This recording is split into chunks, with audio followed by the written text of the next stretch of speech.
Mesdames, Messieurs, merci de nous rejoindre pour Info Magazine, le magazine de la rédaction d'Antenne Centre. Et aujourd'hui, notre émission vous emmène à la découverte d'une expérience pédagogique peu ordinaire. À l'Institut Saint-Joseph de la Louvière, Benoît Naveau, un instituteur de 6e primaire, a créé une classe entreprise avec ses élèves.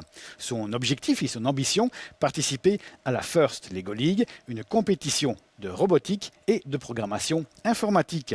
Alors pendant 4 mois, d'octobre à janvier, nous avons suivi cette classe hors du commun. D'autant plus que ce projet pédagogique intéresse fortement l'enseignement supérieur, notamment la formation des futurs régents en mathématiques, ainsi que le monde de l'entreprise comme la Sonaca ou bien JTEC Thorsen à Strepry-Bracnil. Alors comment susciter l'intérêt des enfants? Faut-il revoir certaines modes d'enseignement? Après le calcul, l'écriture et la lecture, enseignera-t-on le codage dès l'école primaire, voire dès l'école maternelle? De la Louvière à Ciney, en passant par Bracnil, nous vous proposons de suivre cet instituteur qui a véritablement ouvert les portes. Un reportage tout logiquement intitulé « Hors des murs de l'école ». Le château pour aller rechercher. Team Let's Go sur la table A contre les petits geeks.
C'est l'histoire d'un instituteur de 6e primaire qui voulait transformer ses élèves et les méthodes d'apprentissage. Dans la classe de M. Benoît, pas d'estrade ni de banc rangés en ligne. Le tableau noir sert de planning et les souris d'ordinateur remplacent l'écrit. Il a transformé son lieu de travail en une classe entreprise. Objectif, participer à un concours de robotique, la First Lego League. Alors le but, c'est que chacun va mettre ses compétences au service des autres en s'occupant d'une partie d'une entreprise, donc soit de l'administratif, soit de la comptabilité, soit de la robotique, soit de l'infographie. Voilà. Vous êtes professeur, instituteur en 6e primaire. Tout ce que vous faites ici, ça rentre dans le cadre des compétences et des matières que vous devez voir pour le CEB? Mais en fait, voilà, c'est ça. Le but, c'est que la mini-entreprise et la robotique sert aux apprentissages des compétences. Donc le but, c'est de faire aussi, par exemple, tout ce qui est mathématiques, français, rentre dans le cadre du projet.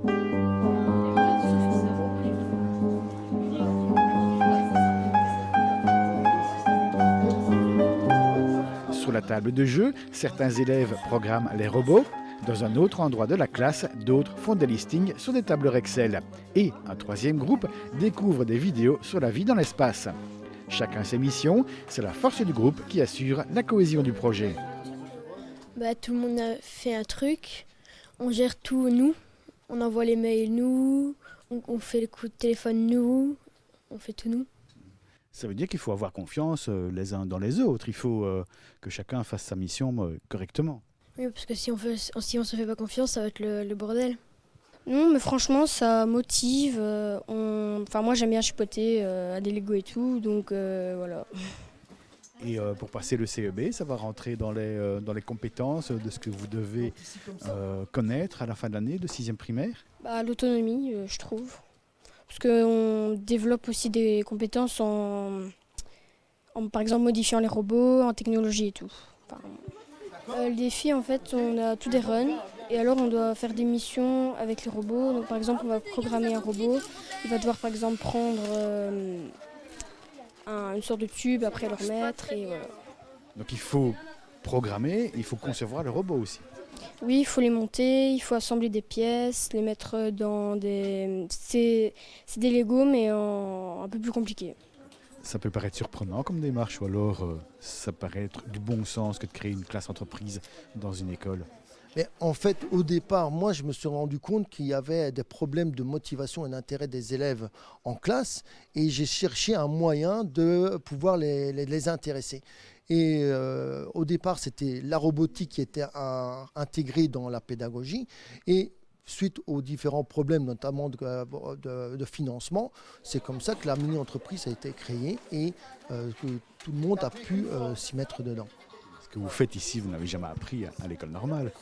Non, je n'ai pas appris ça à l'école normale. C'est par la suite des retours du terrain que j'ai voulu me former pour trouver des innovations et trouver des moyens d'intéresser, de motiver mes élèves. Top, 2 minutes 30. Et l'astronaute, je crois qu'il s'en est fallu à peine une seconde pour l'astronaute. Là, c'est les juges arbitres parce que c'est vraiment sur le gong. C'est peut-être passé une seconde après. Un samedi matin dans la capitale du Condro. C'est l'ambiance des grands jours sur le site de Cinexpo. L'équipe louviéroise de Let's Go participe à ce grand concours de robotique. Les robots doivent effectuer un maximum de missions en un minimum de temps. Face à nos élèves de 6e primaire, d'autres classes, mais aussi des clubs de robotique.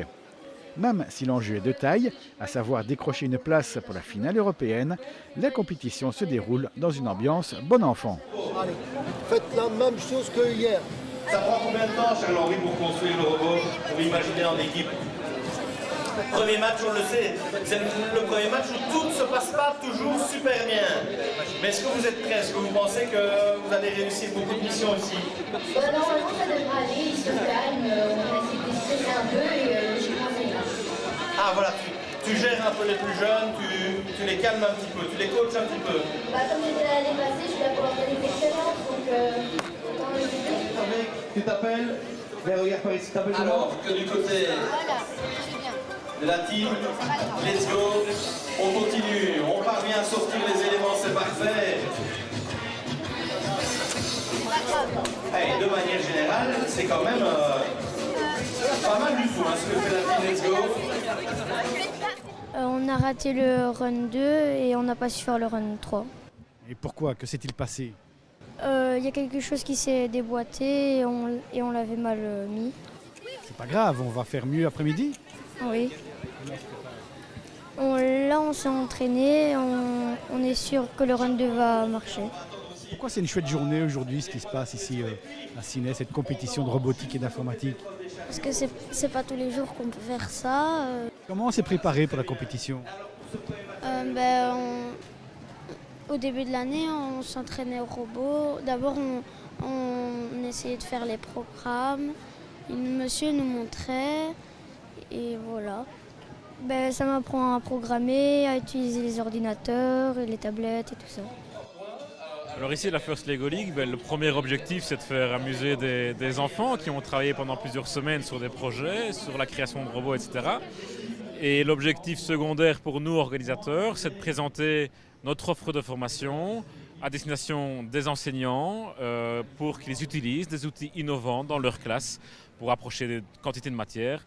Le monde du numérique, évidemment, en tant que centre de compétences spécialisé dans le numérique, mais aussi le monde scientifique, les maths, le français, etc.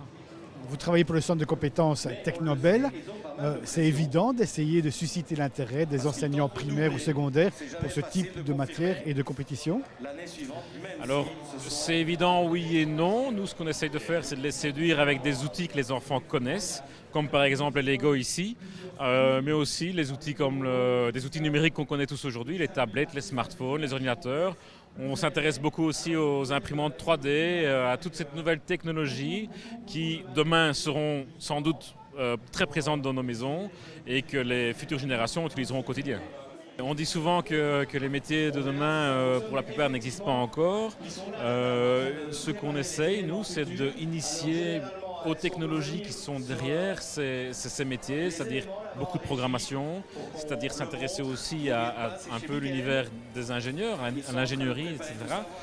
Et on essaie d'approcher ces différents univers au travers d'outils très ludiques, très innovants et très sympathiques pour les enfants. Vous espérez susciter des vocations, même de la part d'un enfant de 6e primaire? Oui, évidemment. Le secteur du numérique est très porteur. Ce qu'on cherche, c'est ici faire découvrir aux plus jeunes ce que sont les métiers du numérique, de l'informatique en particulier, et de susciter des vocations, effectivement, parce que demain, l'informatique et le numérique au sens général fera encore plus partie de notre quotidien. Après un premier passage sur la table de jeu, nos élèves se présentent devant un jury universitaire. Objectif, présenter ce robot et la façon dont il a été programmé pour accomplir les missions. On apprend des choses nouvelles qu'on n'apprend pas spécialement à l'école. Et puis après, on a plus de confiance en soi parce qu'il faut parler évidemment à des personnes. Et donc on doit prendre sur nous et ça nous donne de la confiance. Moi, ça m'apprend beaucoup de choses, ça m'apporte de la confiance en moi et vraiment, c'est bien. En fait, c'est apprendre en s'amusant. C'est ça qui manque dans les cours? C'est plus de l'étude, apprendre par cœur et pas on s'amuse, on essaye d'apprendre en s'amusant. Donc là, c'est plus une autre méthode de travail. C'est possible d'apprendre en s'amusant, la preuve c'est que vous êtes ici. Oui, et il y a aussi certains profs qu'on a qui nous font des petites activités. Sinon, oui, c'est beaucoup plus amusant ce qu'on fait ici. Ah oui,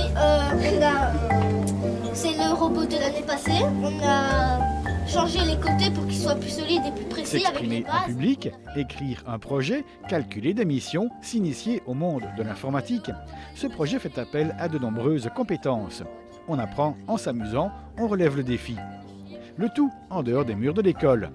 Cette façon d'enseigner, cette initiative pédagogique peu ordinaire, intéresse l'enseignement supérieur, notamment la formation des futurs régents en mathématiques. Alors le projet de M. Navot vient d'un investissement personnel, c'est très peu organisé dans les écoles et c'est très dommage. Il est temps que les enseignants soient formés pour ce genre de choses et qu'ils soient prêts à organiser eux-mêmes ce genre de formation. Pourquoi ce type de projets ne sont pas plus réguliers dans l'enseignement? Je pense que les enseignants, déjà au départ, ne sont pas formés, ce qu'il est temps de changer. Et puis, ne sont pas toujours suivis non plus. Ça demande beaucoup de temps, ça demande beaucoup de formation, ça demande beaucoup d'investissement. Et tout ça, c'est pas toujours facile à rendre ça compatible avec une vie de famille et ce genre de choses, quoi, tout simplement. D'un point de vue pédagogique, tout le monde est gagnant dans ce type de projet parce qu'on forme une classe entreprise, il y a des jeunes qui se forment éventuellement au métier de demain, qui découvrent les mathématiques d'une façon amusante. Oui, tout à fait, tout le monde est gagnant.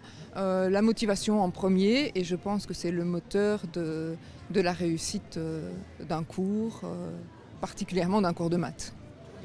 Les étudiants que vous formez, les futurs régents en mathématiques, sont-ils conscients de ce qui se passe ici ?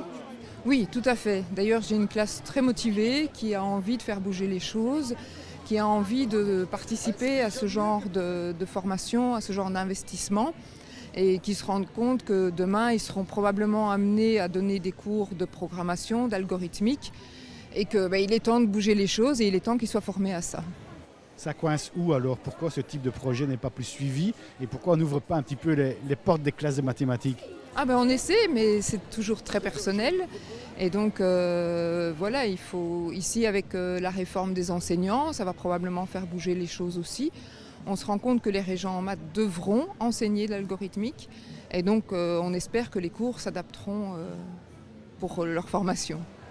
Ce qui se passe ici, des élèves de 6e primaire qui s'intéressent à la robotique et un petit peu à la programmation, ça peut paraître surprenant. C'est peut-être pas vraiment de leur niveau, ni dans leur socle de compétences à la fin de l'école primaire. Non, moi je suis persuadée qu'on peut faire de la programmation dès la maternelle. La programmation déconnectée, on fait une recette de cuisine, c'est de la programmation. Donc dès la maternelle, on peut faire des choses. Et il existe des outils qui permettent de faire ce genre de choses. Le Lego ici est la cerise sur le gâteau, la motivation. Mais dès le maternel, on peut faire des choses. Et donc le primaire particulièrement, et fin primaire, début du secondaire, il faut continuer à donner du sens aux apprentissages. Autre personne qui suit cette compétition avec beaucoup d'intérêt, un responsable d'une TPE spécialisée dans le secteur de l'informatique. Lui aussi avait effectué le déplacement jusqu'à Ciney. Mais je trouve ça passionnant de voir que des enfants s'intéressent à la robotique et à toutes les applications que ça implique, c'est-à-dire les mathématiques, c'est-à-dire l'informatique, c'est-à-dire aussi devoir trouver des sponsors, etc. Je trouve ça énormément formateur pour eux. Pourquoi c'est formateur? C'est peut-être pas dans le contenu du cours. Mais ça n'a pas d'importance que ça soit dans le contenu du cours. Ce qui compte, c'est de pouvoir vraiment préparer les enfants à la vie réelle plus tard. Et l'initiative de ce professeur d'école primaire de faire participer ses enfants à ce concours-là, c'est formidable parce que très peu de professeurs vont faire l'effort d'aller former leurs élèves à ces techniques-là. Grâce à ce professeur-là, les élèves seront formés à un ensemble de matières qui seront directement appliquées à la vie réelle et qui pourront les attirer vers des nouvelles directions, comme la robotique, auxquelles ils n'auraient peut-être jamais songé sinon. Probablement que la majorité des élèves n'aiment pas trop les maths en général, peut-être pas parce que les maths ne les intéressent pas, mais que la manière dont c'est enseigné d'ordinaire ne les intéresse pas. Et que si on leur donne une manière pratique de les intéresser aux mathématiques, comme avec la robotique, comme avec l'informatique, dans un contexte ludique comme les Lego, et bien là, à mon avis, il y a énormément d'élèves qui vont s'intéresser aux sciences et aux techniques.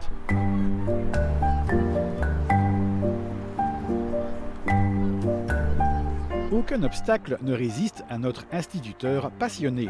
Petits robots deviendront grands. Nous le retrouvons quelques semaines plus tard dans le zoning de Bracny. À force de persuasion, il a réussi à se faire ouvrir les portes de l'entreprise Jitech Thorsen. Ici, 200 personnes fabriquent des différentiels pour l'industrie automobile et la robotique est fort présente. Qu'est-ce qui t'a le plus impressionné en venant visiter l'entreprise? Le fait que les robots ils s'arrêtent tout seuls dès qu'on rentre dans la base, c'est super impressionnant parce qu'ils doivent détecter directement et alors le robot il s'arrête et puis dès que tu t'en vas, il recommence. On peut faire une relation, un parallèle entre le robot que vous avez créé à l'école et ce qui se passe ici? Oui, parce que après ça a des niveaux différents, mais sinon c'est pareil, il y a le programme, les différentes missions et c'est pour différentes choses. Alors, tu as fait fonctionner des robots pour le concours, c'est quoi le plus difficile? La programmation. On fait comment? Il faut bien calculer, c'est centimètre près quoi. Et ici, les programmateurs, ils font la même chose que ce que vous avez fait à l'école, alors c'est bien ça? Oui. C'est comment? Je pense qu'ils doivent envoyer les programmes sur le robot et le robot il va les faire. C'est important parce que quand on sait qu'il y a 95% des métiers qui plus tard n'existeront plus, ces métiers-là ils seront toujours là parce que c'est la nouvelle technologie et c'est ça qui fonctionne le mieux pour le moment. Ce projet pédagogique intéresse aussi le monde de l'entreprise. Alors, on soutient ce projet parce que aujourd'hui, nos besoins en ressources humaines nous montrent qu'on a de plus en plus de difficultés à trouver des programmeurs, à trouver des personnes qui sont compétentes en robotique et qui sont compétentes en programmation industrielle. Et c'est en ça que la démarche de Benoît Navot, avec sa 6e primaire, est intéressante, innovante. Il enseigne clairement des matières et des disciplines qui créent des liens entre le monde de l'entreprise et de l'enseignement. Et c'est en ça que la démarche nous a semblé extrêmement innovante et intéressante et qu'on la soutient. L'enseignement, quand il est fait de manière ludique, immédiatement va intéresser les élèves. Et la robotique, c'est un côté ludique puisqu'on voit immédiatement, quand on programme quelque chose, quand on le met en œuvre, les objets bouger, se mettre en mouvement et exécuter des séquences d'opérations. C'est ça qui en fait le côté ludique et évidemment intéressant pour les enfants. L'enseignement primaire réussira-t-il à créer des ponts entre les universités et les entreprises? Le pacte d'excellence osera-t-il initier des compétences transversales? Les instituteurs auront-ils le temps et les moyens pour faire entrer les ordinateurs dans les classes?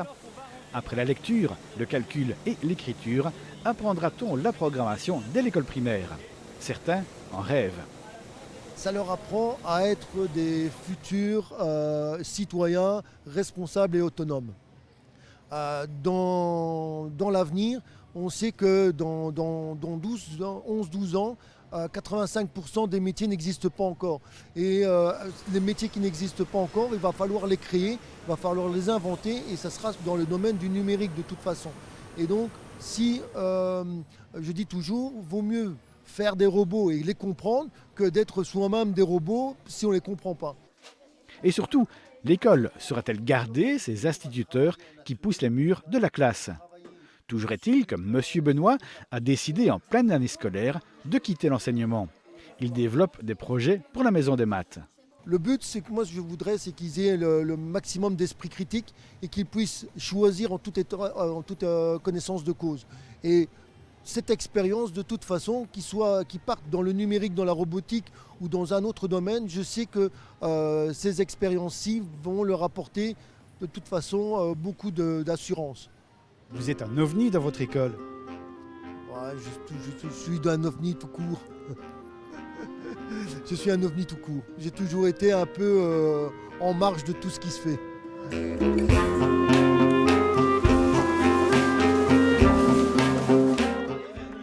C'était l'histoire d'un instituteur de 6e primaire qui voulait transformer ses élèves et les méthodes d'apprentissage. L'équipe de l'Institut Saint-Joseph de la Louvière obtient la 3e place de la First Lego League. L'aventure n'est pas terminée, ils iront en France, à Saint-Étienne, pour la finale européenne.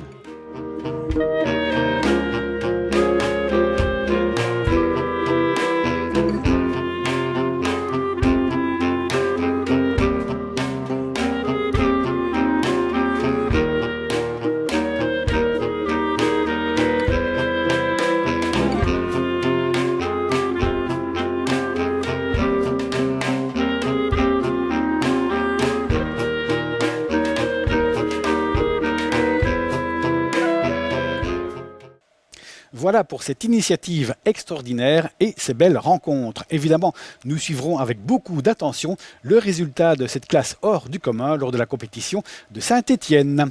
Merci de votre bonne attention. Prochain rendez-vous avec Info Magazine, ce sera dans un mois. D'ici là, restez curieux de tout. Au revoir et belle soirée.